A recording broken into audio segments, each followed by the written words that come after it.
Thank you. Okay, so welcome everyone. I am really excited to be here today. My name is Julie Erickson. I am a professional learning specialist. I have done lots of things in my career, but one of the things I've done the most is be a librarian, and I love being a librarian. I am so excited. I was a new librarian when the internet was new, and we got to bring that in to education and libraries. And now it's like, let's look at AI because it feels like the next information age. All the resources for today are at bit.ly/SLAI 2024. Do know that is case sensitive. So as we get started, we started the recording. Thank you. And this session has been sponsored by the Future of AI. So this whole conference is sponsored by that, which is really awesome. I'm going to switch my share now so that we're going to just go straight into the resources. I'm not a real good, let's use um, let's use slides. Much rather talk about, much rather talk about things and share information with you. So as we get going, we have to think about librarians and where we're at and what we do. And I attended the opening keynote, and I've done a lot of work with librarians over the years. And one of the things that we just keep thinking about with ourselves, about ourselves is we are really we do a lot of different things in our schools. And so I compare, what we do with the AASL framework. And so if we look at all those shared foundations and the commitments that we have along with the domains, and we translate that over to the information that has been put out by the AI literacy framework by Digital Promise, now all of a sudden we're seeing that we have a lot of similarities. And so I'm going to go ahead and jump to this because it's a little bit bigger in the resources here. But when we look at all of these connections between digital citizenship, media literacy, computational thinking, and data literacy, what are some of those things that we are already teaching to our learners? And so if you want to drop that in the chat, that would be great.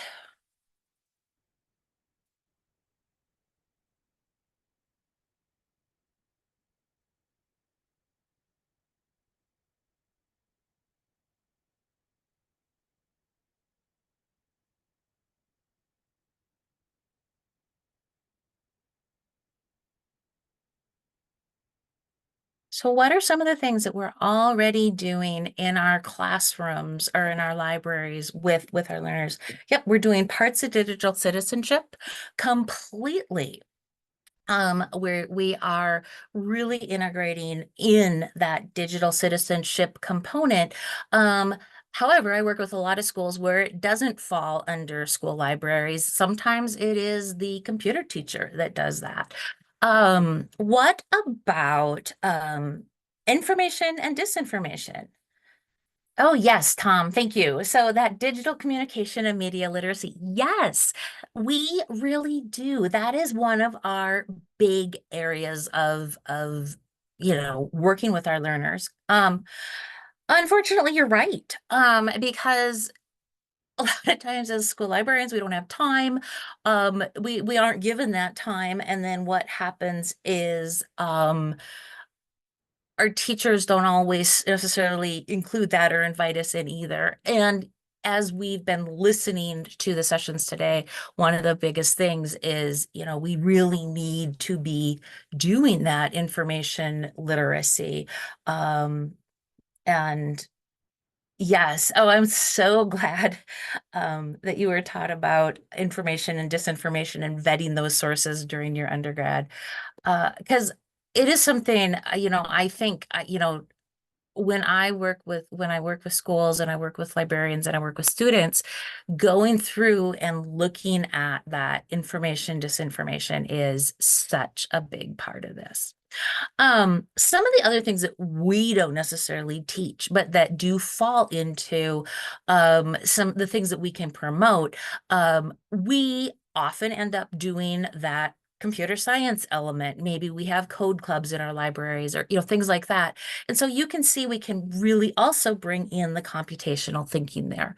And so there's a lot of areas that as school librarians, we end up touching more than you would necessarily think. So let's go ahead and jump on down, and we're going to kind of talk about the big picture. So as I work with school librarians and I work with librarians, oh my goodness. James, yes, I'm glad you said that. Everything needs to be connected to other work. That standalone lesson never really does seem effective.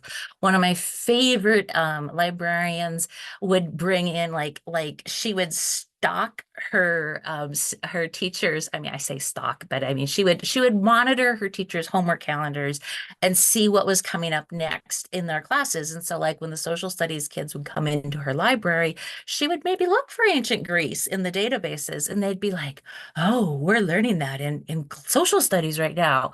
And so making those connections and making it relevant is a key part of this. And that I think is where we aren't necessarily just teaching AI so much as we are teaching the bigger picture. Oh, I love that, James. Joining Google Classroom as a co-teacher is a wonderful idea because you can then be in and add those resources and kind of know what's going on. That's a great way to keep a pulse on what's happening. So when we think about AI and our learners, one of the things that I want to one point out is a lot of the librarians that I've worked with in the last year and a half have really said they don't really know anything about AI yet. And I feel like this audience is probably, to the other extreme, and we know more about AI than we would like. But when you think about your AI comfort level, go ahead and give me a green check if you think, oh yeah, I'm doing okay, or red X if you're like, I'm not sure I'm really comfortable with AI yet. So go ahead and do that in your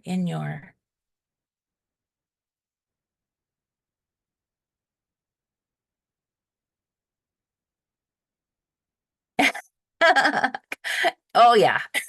How is AI developed? Who uses AI?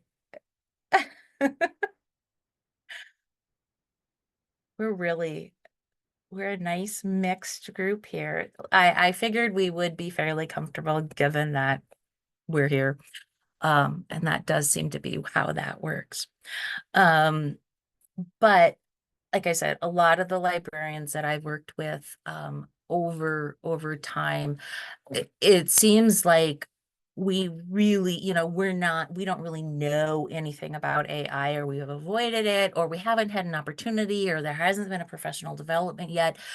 And that is where, how can you develop um how can you develop that comfort level with AI? And so, I encourage you to spend some time looking at, those resources. And I dropped a handful together. Like there's a really low tech description of how does generative AI work. And so this is a really great, like, you don't understand what you're looking at. This does a good like visual description. But then as we scroll on down, the how AI works from code.org, these are lessons that you could use in your classroom, but they're also really great for you as an educator. How many of you have used those resources, the code.org resources in your classrooms for AI? I mean, there's lots of code.org resources. Anybody?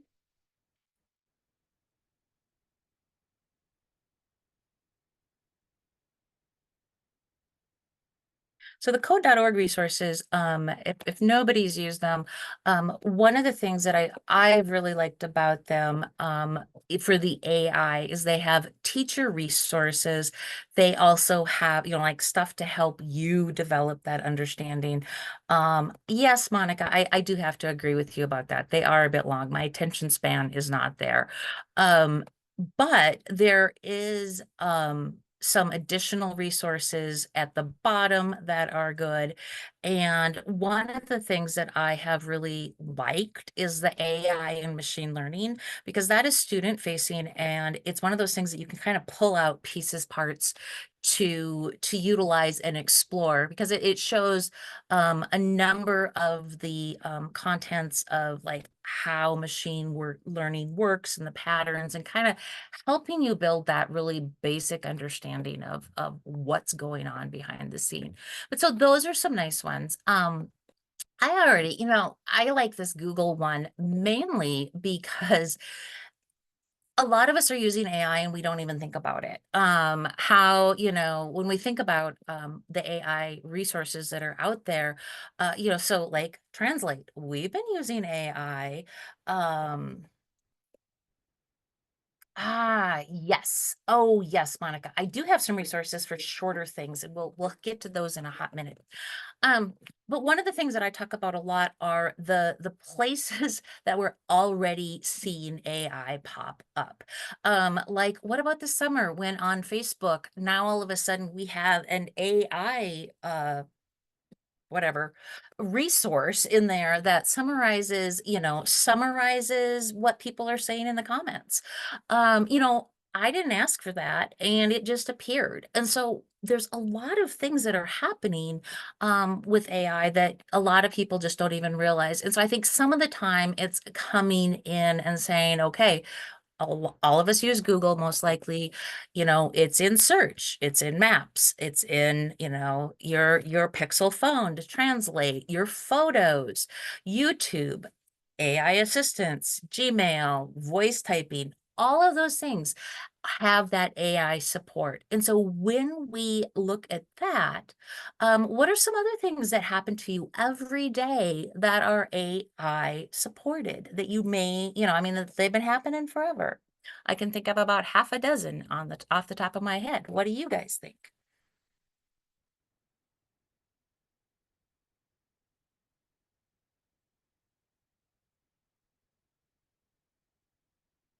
Oh, yeah, yeah, yeah. I'm so sorry. Yep, here are the resources for today. I will drop those in the chat.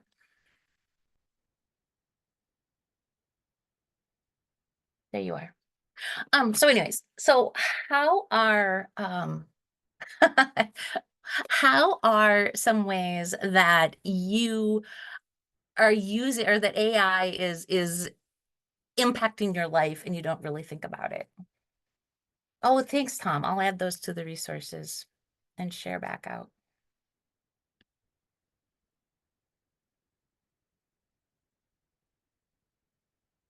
Aha. Kristen, I'm so glad you mentioned that. And Amazon, don't forget Amazon, you may want to read next kinds of things that they give us all the time. And so those are those kinds of things that we've been having that for forever. How many of you have, I've used voice typing for a long time, but it has improved significantly. Another AI thing. And so when we think about AI, it is in our life. So that's why I like this 9 ways we use. This Explore AI is really fun if people just want to poke around. And I know you said, a lot of times it's you will sit here and get this mandatory training.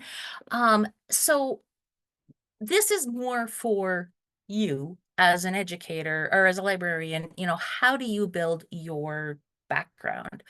But if we keep on rolling down, and this is still your background, First of all, lots of different things. How do we stay informed? So what are your how do I stay informed resources? I follow the TechCrunch on ChatGTP. I keep up with the Google and the Microsoft blogs just because, those are the tools that I utilize the most. What are some other ways you stay informed with resources from for AI?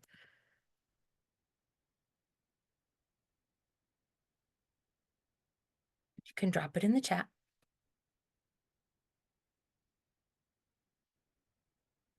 Oh, nice. Mike, you say YouTube, but Tom Morley, Your Undivided Attention podcast. I love that. I didn't list any podcasts, so that's a great suggestion. So some of the other things, I love AI School Librarian on Facebook. Um, and that's Alyssa, and so yay.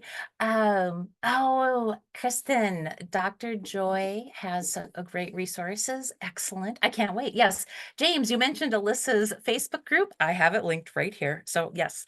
And then the other thing that I've found really useful is being part of the Facebook or LinkedIn groups of the AI products that I'm interested in or I use regularly, so that you kind of have that at cutting edge. ISTE is another great one. Yes, those are all awesome. I will update this with our chat when we're done, and it'll be posted on the resources. And then we have curated collections. And I know Joyce was presenting the previous session, but she has some really great resources. Becky Keene does a lot of work for Microsoft, and she's pulled together updated stuff. And I utilize Matt Miller's resources quite regularly. So when we're thinking about how can we build our background and increase our comfort level, these are some ways that we can do that. Along with, following some of the people that we've worked with today. So next, now it's kind of like, well, as librarians, we do like evaluate and select is one of our, that's one of our skill sets. And so we're always curating or pulling together resources. So when we think about that, you know, one of the things that I make the correlation to is search. I've spent a ton of time on search. I've done presentations at national conferences on how to best search the internet. And I love search. I'm fascinated by search.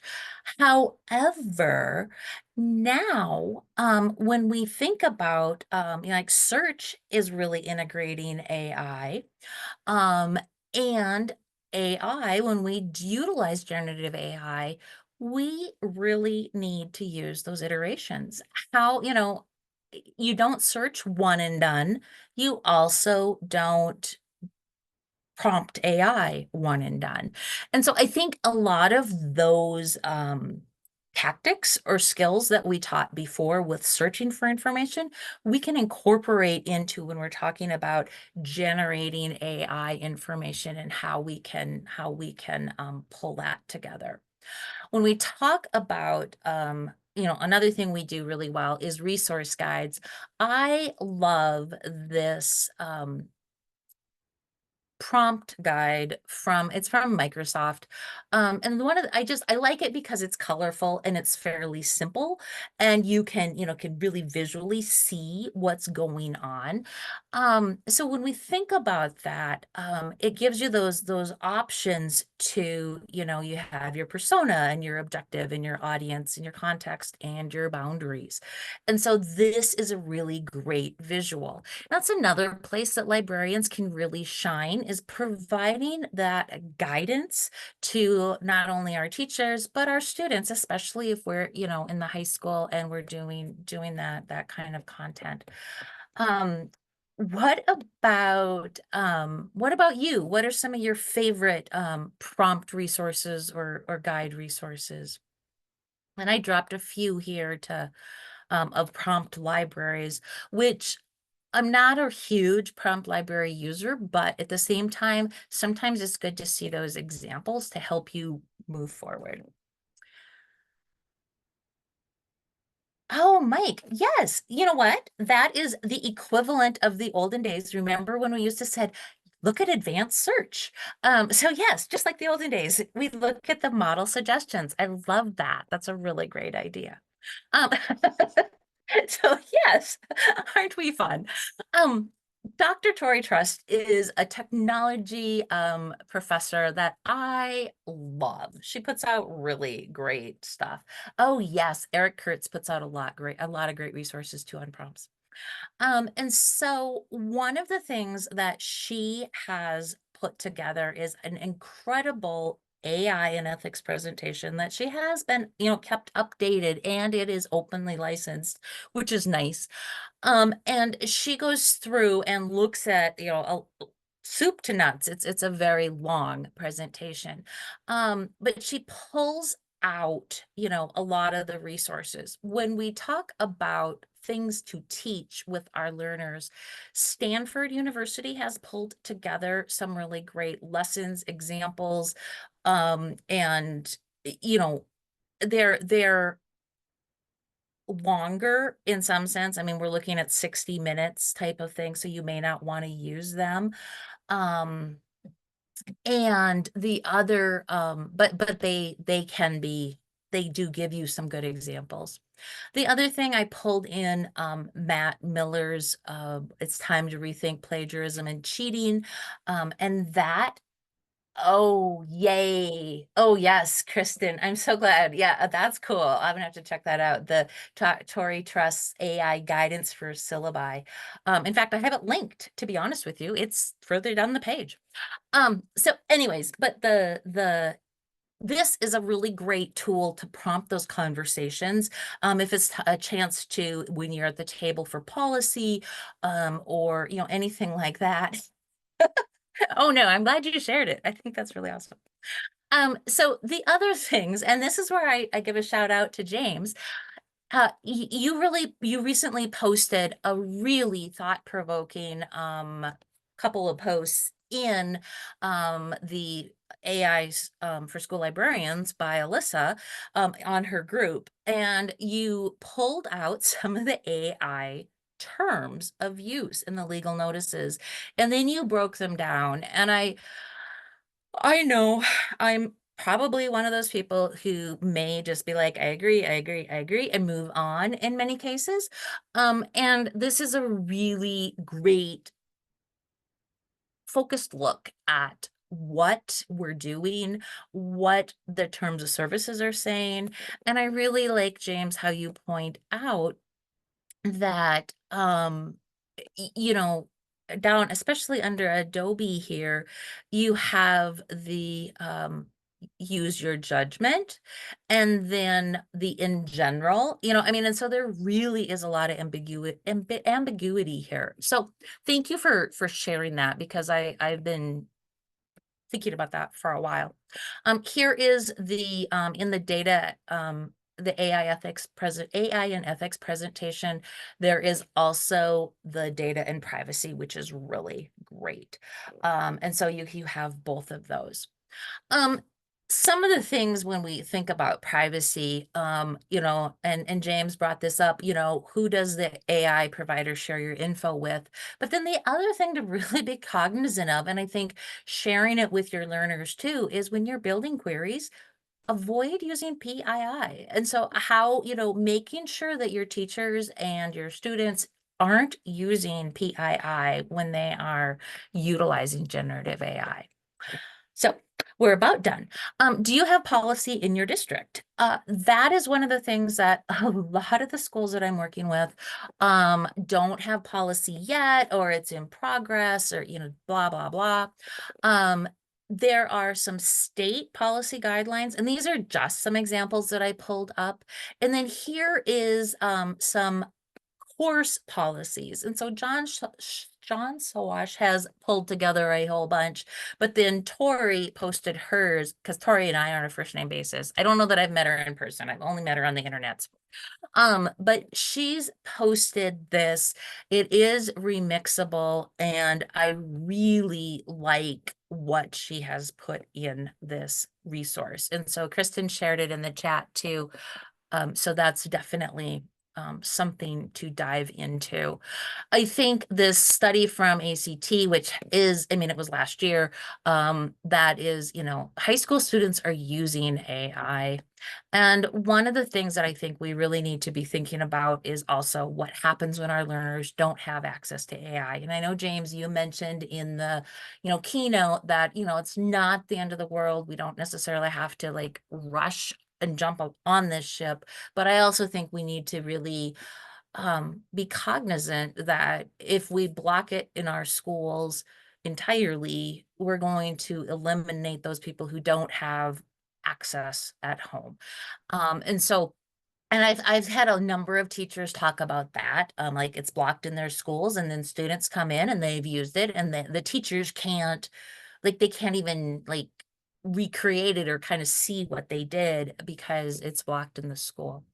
Um, Control Alt Achieve, or Eric Kurtz, has an awesome rubric for evaluating, and somebody also mentioned that he has some great prompt resources. All right, evaluation, super fast.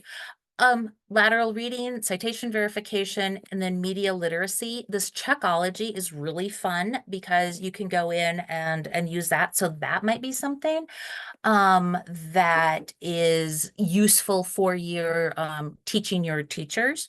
One of the things that I get asked for a lot is the citations. How do we cite? And that is another thing that even if you don't necessarily have formal policies, you can share with your other educators and students. This is how you cite AI because they're going to be using it.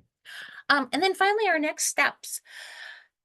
Basically, in summary, learn about AI, try out AI tools. I really recommend doing the same prompt in multiple tools just to see what the results look like.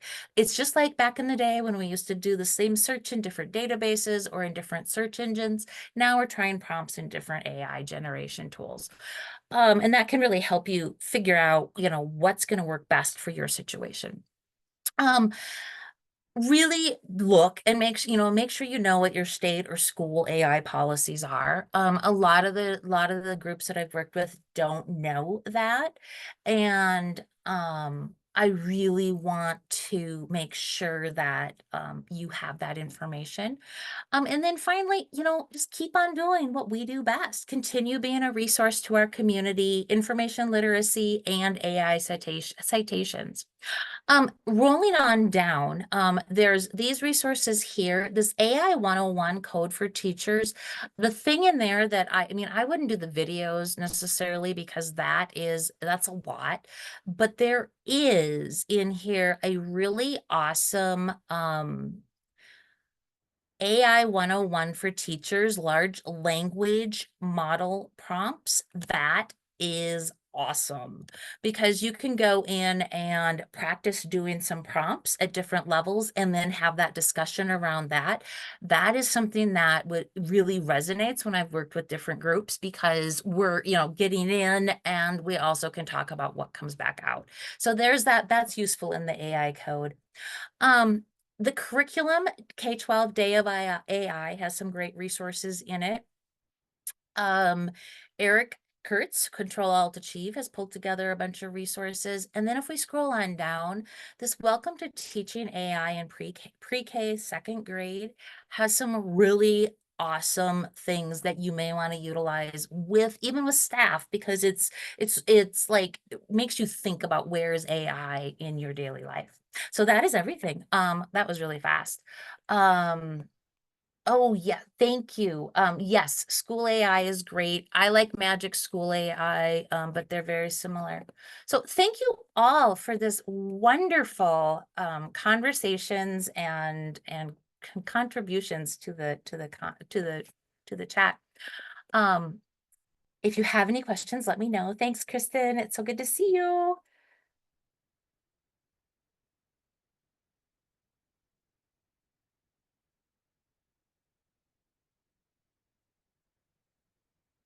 All right.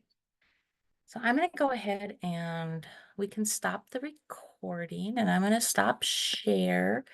And the resources are linked in my resources on the page. So you can, on the conference agenda, so you can check it there. And I'll go through and pull out all the really great ideas that you all shared. Love working with librarians. We're so cool.